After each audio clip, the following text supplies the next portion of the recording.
Hey everyone, welcome to the channel. Today we're going to pull from Dharma Punx, Bibliomancy, and see what spirit message comes through. I'll go ahead and roll the dice. Check the okay, there we go. Here we go. Spirit, what message do you have to Dharma Punx for the general collective at this time, for whomever it'll resonate for, whenever the time is divine? Thank you. We have 12. We have 12.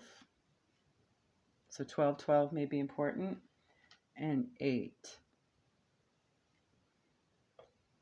That's also 33, 38, 83, 338, 833, some combination thereof. Feeling page 68, guys. 68 may be important to you. All right, let me find it. There we go. All right, we'll be able to read maybe a page and a half or so. When I woke up the next day, I couldn't believe what I had done. I swore to myself not to drink again.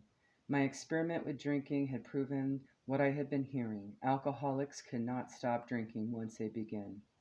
That same night, I was with Toby at some surf punk's house down the street, and someone offered me a beer. Without even thinking about it, I took it and drank it down as fast as I could. Same thing happened that night. Once I started drinking, I just couldn't stop. This only had to happen a couple more times for me to start to see the pattern and to remember what my sober friends had told me. 1 is too many and 1,000 is never enough.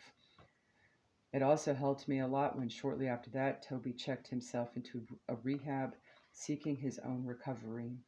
It was the motivation that I needed to go back and start over on my sobriety.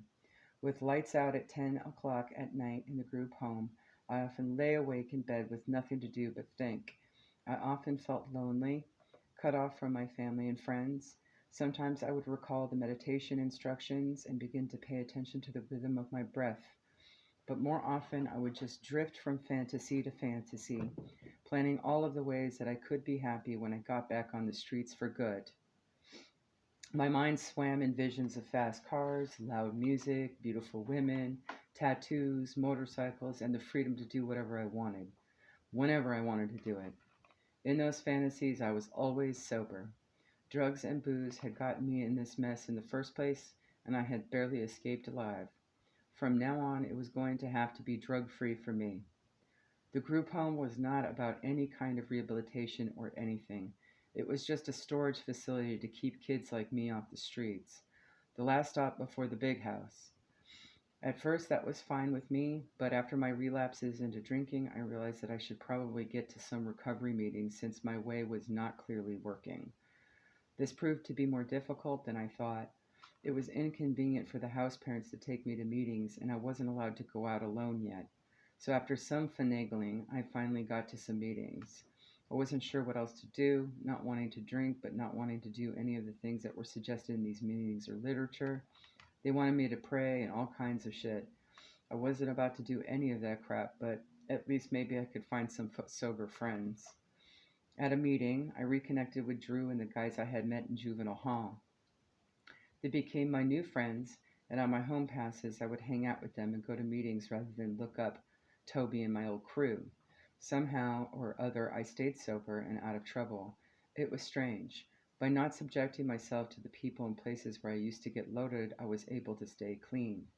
All of a sudden, I had a few months sober just after I turned 18.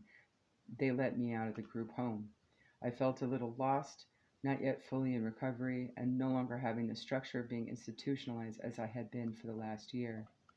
My mom let me stay with her until I could find an apartment.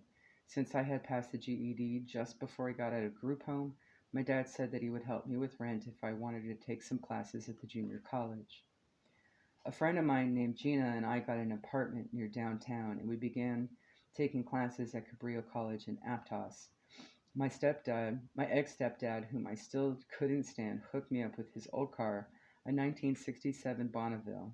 I still had my job at the pizza joint, And with some money I had saved while in the group home, I went out and bought some new boots, a leather jacket, and began collecting the records and tapes of all my favorite bands. My dreams were quickly being fulfilled. I had the fast car, new clothes, and freedom. Now I just needed a girl and a bike, and I would be perfectly happy. I was committed to staying sober and still going to meetings, but I started hanging out with some of the street punks again. A couple of the suicidals.